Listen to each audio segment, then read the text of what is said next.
2 going for 2. I'm Ian Nickel. Parker Terrell is not here. He's in France. So today is a solo episode. This week is a solo episode. So I hope you're okay with that. Parker will be back next week. He was going to send me some stuff. He'll send me some stuff from New York, I think. I don't know if he'll send me anything for Paris. But he's in France. He's enjoying that. And speaking of France, we'll talk about the World Cup. We'll also talk about the Conor McGregor fight, his fight against Max Holloway, because we didn't talk about that before it happened, and honestly wanted to give some opinions on it, then I completely forgot about it. So we'll get to that. Should be a short episode, so if you are new, subscribe. Remember that our podcasts are an hour. This one's a little shorter, obviously, because it is just one host, and it's also 12:07, and this podcast is supposed to be out at 5 a.m. Central Time, 5:05 to be exact, and on YouTube at 11. So, not going to beat around the bush or anything, so let's get started. We're going to talk about the quarterfinals. First about the World Cup, because we now have our final set. France defeated Morocco 2-0 in the quarterfinal, and Mbappe gets it done again. He has scored 8 goals in this World Cup. It has been a pretty crazy race for the Golden Boot that is wrapping up here rather quickly. Morocco had a good run in 2022, had a great run here, but failed to get to the semifinals again. France has looked like the dominant team thus far, up to this point, up into the quarterfinals. But obviously that changes. But we'll get to that. Spain beats Belgium 2-1. Belgium scores a goal. They're the first team to score a goal on Spain in this entire World Cup. But Spain was able to get the job done in the 88th minute thanks to Mikel Merino, who scored in the 88th minute. And because Belgium had a backup goalkeeper, that didn't help either. So Belgium, good run. You beat the U.S., but you did not win the whole shebang. And obviously on Saturday, 2 extra time games. England defeated Norway 2-1. Jude Bellingham, masterclass there. Had 2 goals, one in the 45th minute, or the 47th minute, and then one in the 93rd. So clutched up there in additional extra time. Got the job done. And then Argentina defeated Spain. Argentina defeated Switzerland 3-1 with 2 extra time goals, one in a minute 12, the other in a minute 20. It was tied 1-1. They get the job done. After 2 days, 2 days off, we get to the semifinals, France and Spain. A lot of people were thinking, this is going to be a World Cup final matchup, but we get it in the semifinal. Fortunately enough, France had no goals. Spain held the fort down, and their defense has been really impressive. Had a penalty in the 22nd minute and got the dagger from Pedro Porro in the 58th minute. Spain, man, there's so much that you could say about this Spanish team, and they've been unbelievable all season, or I guess all World Cup. Momentum had gone kind of back and forth. Trying to look at the possession time on here. Possession time was rather even. France had more shots on goals, but they had the accurate passes. They won the duels. 3 saves. They got the job done. They got the job done, and obviously with Parker being in France, he was not the happiest about France falling. They are playing in the 3rd place game though, so there's that too. But the big one today, England choking to Argentina 2-1. It is not coming home. It may never come home at this point. It has been an absolute curse. The English national team has been cursed since 1966, since they won the World Cup. It has been heartbreak since then. If Beckham can't do it, I don't know if Harry Kane can do it, although they were close this time. scored a goal with in the 55th minute of the game, up 1-0 in the 80 minute mark. 10 minutes left from glory to take on Spain in the final, which would have been a rematch of the 2024 European final, of the Euro final. Then Argentina comes back, scores a goal in the 85th minute, scores a goal in the 92nd minute. By 92nd, I mean 90 minute plus 2, but in extra time to get the job done. Messi with a beautiful assist. It is unbelievable how fast this game flipped on its head. And we could look at the history of Argentina and England. You go back to the 1986 World Cup, the Hand of God play. 98, Argentina in the second round of the World Cup. They get it done in 98. Then, group stage, England wins 1-0. And when England made it to the World Cup, when they won it all, they had to play Argentina in the quarterfinals. 1-0. Absolutely insane game, but once again, England choked.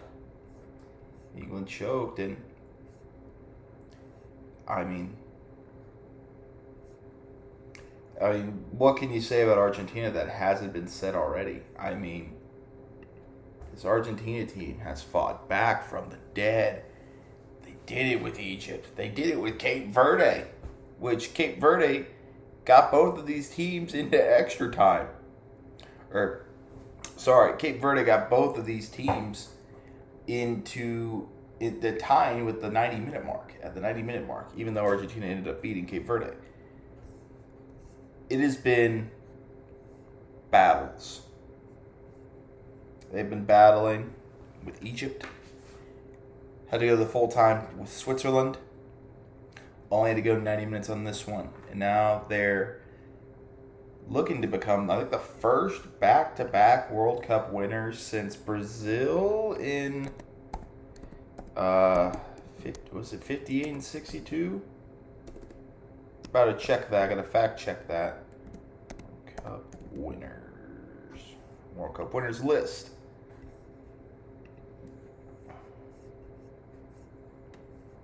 Yep, 58 and 62, and France beat Sweden in Sweden and defeated Czechoslovakia in Chile. There have not been any back-to-back winners since then, and now we have Argentina and Spain, which, by the way, mind you, France was in this spot in 2022 in Qatar, and Argentina won on penalties. So can Messi get the job done? Now he is the hunted in this scenario, and Spain are the hunters. Can it happen in MetLife?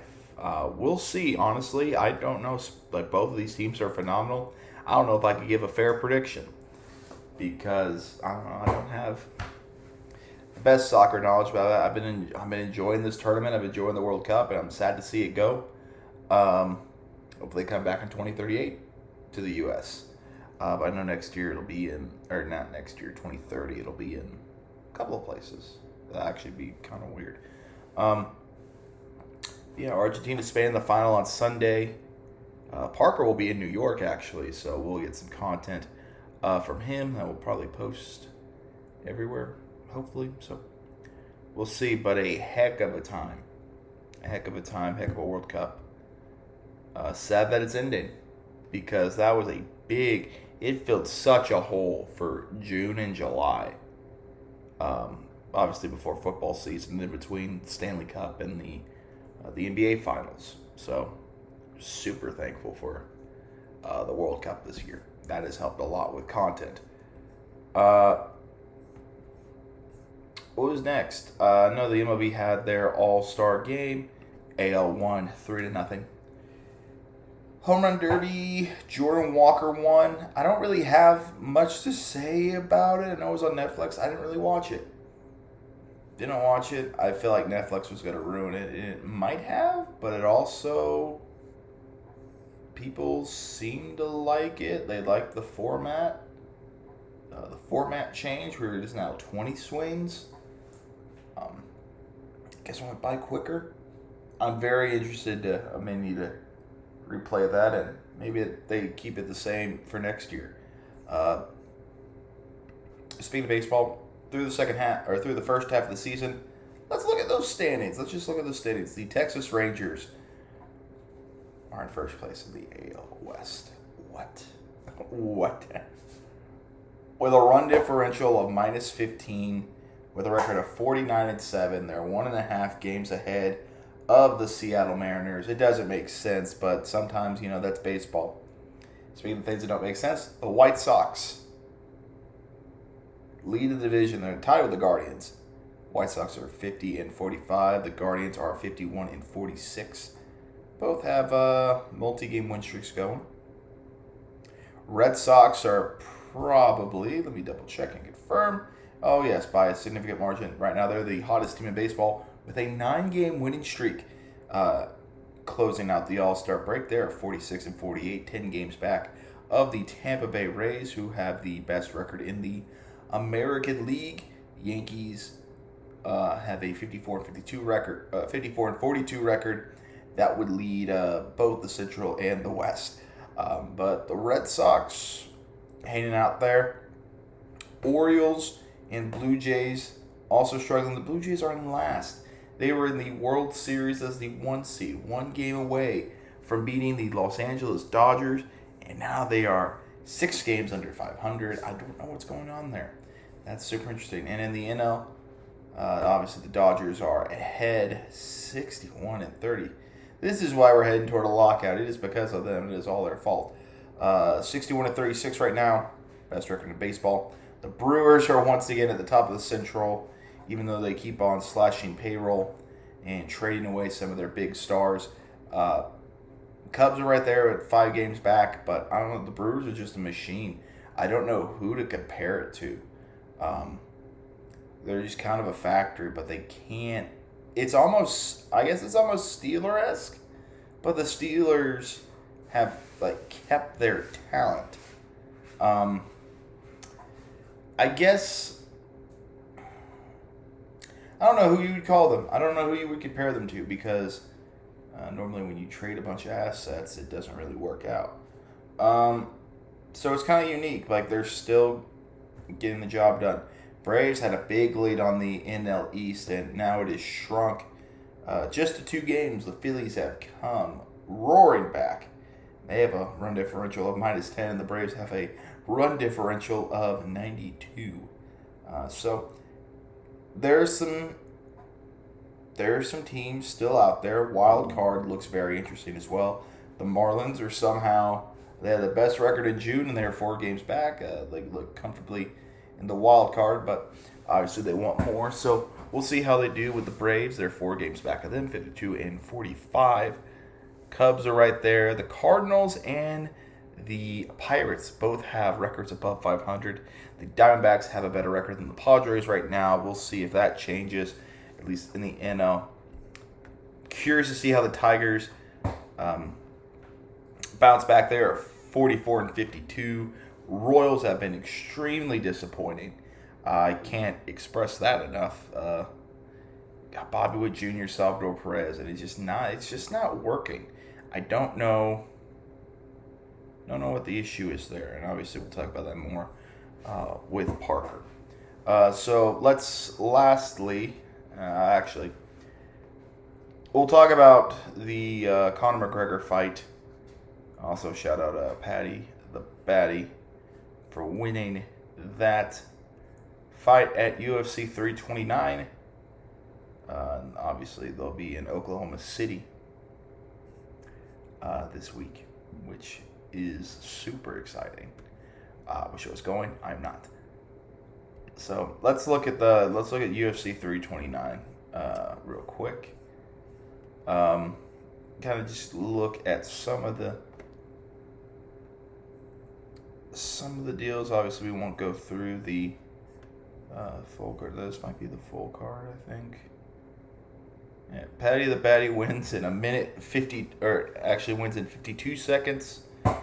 His record is now 24-4, looking really good. Defeated Benoit St. Denis, but obviously the big fight. It was Conor McGregor making his return to the MMA after a long absence, and he only makes it a minute and 9 before he broke his leg.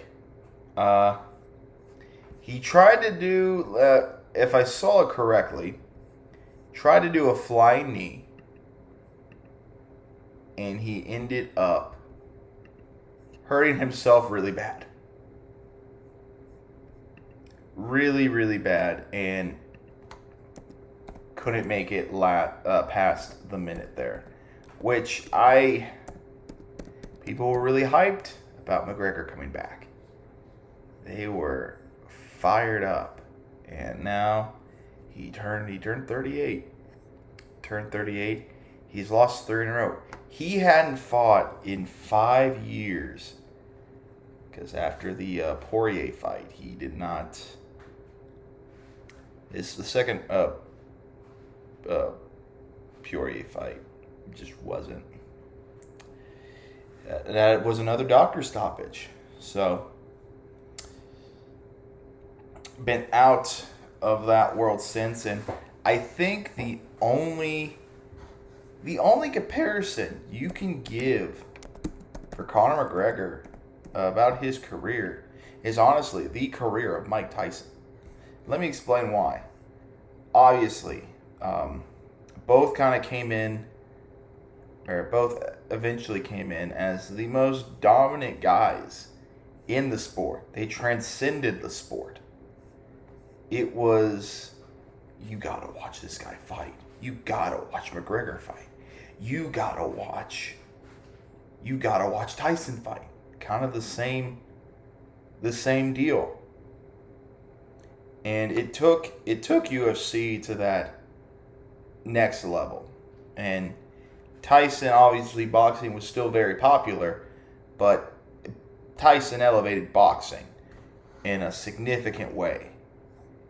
And as fast as the rise of McGregor began, and it started with him winning the interim featherweight title, he beats Jose Aldo, wins the featherweight title. Obviously, he loses to Nate Diaz, but avenges that loss. And the thing with UFC is that the losses don't matter as much as in boxing, but still, he had the Buster Douglas loss. Mike Tyson had the Buster Douglas loss. Was able to come back and get a couple wins under his belt, and then the inactivity with Mike Tyson going to jail happened. McGregor is still fighting. He won the lightweight championship, and then vanishes for nearly 2 years. Loses to Khabib. Then beats Donald Cerrone in 2020. Then he's lost his last 3. Mike Tyson was never really the same. Loses to Holyfield, which is almost his Poirier in a way. Has the outburst, kind of like the Khabib fight, Mike Tyson.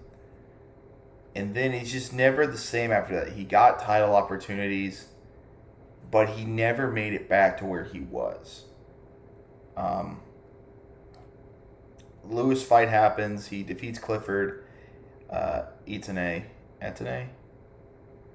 but he ends up retiring at the age of 38.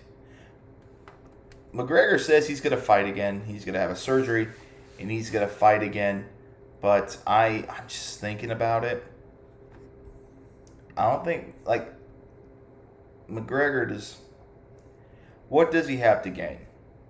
I'm not sure. I'm not sure he does.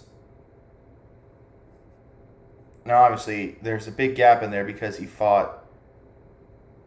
Gosh, that was 9 years ago. Mayweather McGregor was 5 years ago. Oh my gosh, I forgot about that. There's a big gap. There's a gap because he fought. That was 9 years ago? Oh, man. I need him in on that one. That hurt. That hurts. What do you mean that is... Man, I can't believe that. Can't believe that. Maybe Tyson isn't the best comparison. I don't know. But the career arc is super similar. And because McGregor is MMA's biggest star, and Tyson was obviously one of boxing's biggest stars, their downfall with legal battles, controversy, and then just not winning fights, like it catches up to you, and it is definitely caught up to McGregor. And honestly, like, I kind of knew that. I didn't think that McGregor would win this fight. I definitely thought Holloway was going to get it done. It made all the sense in the world. I know people were hyped about McGregor, but it just felt like he was not going to get it done. You can't be away 5 years in the ring. Meanwhile, you have Max Holloway, who's fought once already. You know, he lost to Charles Oliveira. But since McGregor's last fight, he's had 1, 2, 3, 4, 5, 6, 7, 8, 9. He's had 10 fights since McGregor's last fight. He's fought 10 times in 5 years. Meanwhile, McGregor hasn't fought. It was a recipe for disaster. I know people want to see McGregor take on a top quality opponent, but that's just not what he is anymore. Tough luck, honestly. So, I think when we look back on Conor McGregor, I think we will say he was a champion. He brought a lot of eyeballs to MMA that weren't necessarily there. But he was a head case.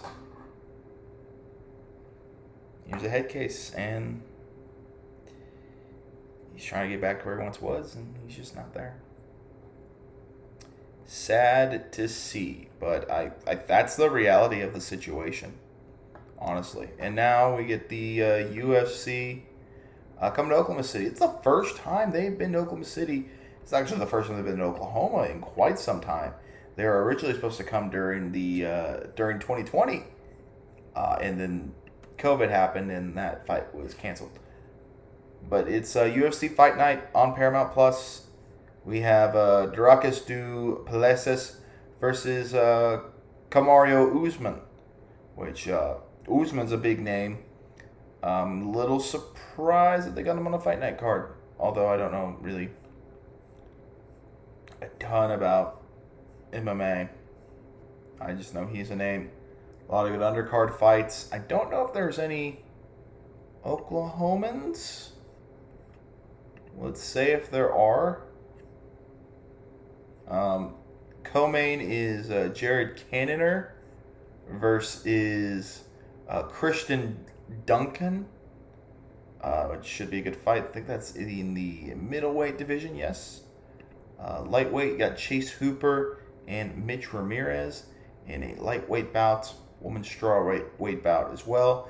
Tabitha Ricci versus Fatima Klein. Then you have another featherweight bout on this main card. Tommy McMillan versus Alberto Montez. Prelims, you got Austin Bashi versus Jose Miguel Delgado. Welterweight Jean-Paul Lebonose. I don't think I said that right. And Sioken Kiao. His last name's K.O. What are the betting odds on the 32? Okay, well, maybe not. He's 13-2. Levi Rodriguez Jr. versus Felipe Franco. Aiden Correa versus Stuart Nicole. RJ Harris versus Alvin Haynes. Anna, this is a women's flyweight fight. Anna Melisano versus Dione Barboza. And Ezra Elliott versus Damian Anderson. Apologies if I butchered some names there. Main card starts at 7. Wish I was going. I'm not going to that, but that should be a lot of fun. I'm now looking at the boxing schedule for the rest of the year. Or at least some of it. Nothing really standing out as of now. Boxing is in a weird spot. Oh, Demetrius Andre is fighting. Nice. That's in Connecticut next week. Pay-per-view, Anthony Joshua fighting Christian Pringa in a 12th round fight in Saudi Arabia. Josh Kelly on the undercard there. That is the 25th. Also on the 25th, Errol Spence taking on Tim Tszyu in a middleweight fight. I think that's Errol Spence's first fight since the Crawford loss. So nearly 3 years. They also have Stephen Fulton on the card against Liam Wilson. Jamal Charlo, who hasn't fought in forever, it feels like. In a 10-rounder. Paul Fleming versus Ahmad Rida. Colin Peters as well. And then Paramount Plus has a card. Edgar Berlanga versus Stephen Butler. Well, that's actually a pretty decent fight. Richardson Hitchens versus Ricardo Silas. Jarrell Hackett versus Sergey Derevyanchenko, who was a good middleweight contender. That's a 10-round fight. Otto Wallin, who took Tyson Fury to the distance. That'll be a good fight. That's a Paramount Plus card. Zuffa Boxing, is that what they call that? And then August 1st, Lamont Roach versus William Zepeda. 12-round fight for the vacant WBC lightweight title. I miss boxing. Need to cover it more, but obviously with the limited media space that it's on and kind of how it's all divided up and it's all mostly pay-per-views, it's just hard to kind of follow and watch everything to the fullest. But that'll do it. That'll do it for me. Also, Andy Ruiz fighting again. Y'all remember when he fought Anthony Joshua and upset him? That was fun. He's fighting on a DAZN and TNT card Labor Day weekend against Damian Kanaiba. Sounds about right. Katie Taylor's fighting as well, September 5th. Cool. And obviously, college football is just around the corner, folks. And I can't wait. I'm ready for it. Parker's ready for it.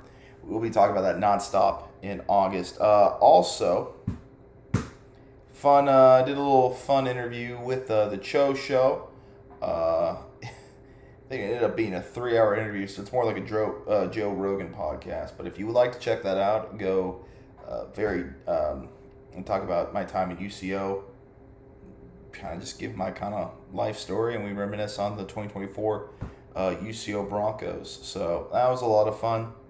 I hope you enjoy that. I will have the link somewhere, probably on our social media feed. I will post it there when it comes out. It comes out tomorrow. So I appreciate you guys for chugging along for this solo episode. Parker will be back next week, and we will go from there. Thank you guys so much. Don't forget to follow Going for Two on social media, GF2 Pod on Instagram and Twitter. Follow me on Twitter at Ian Nickel. Follow me on Instagram at Ian Nickel as well. We will see you next time for another great episode of Going for Two. God bless. Love your neighbor. We will see you all next time.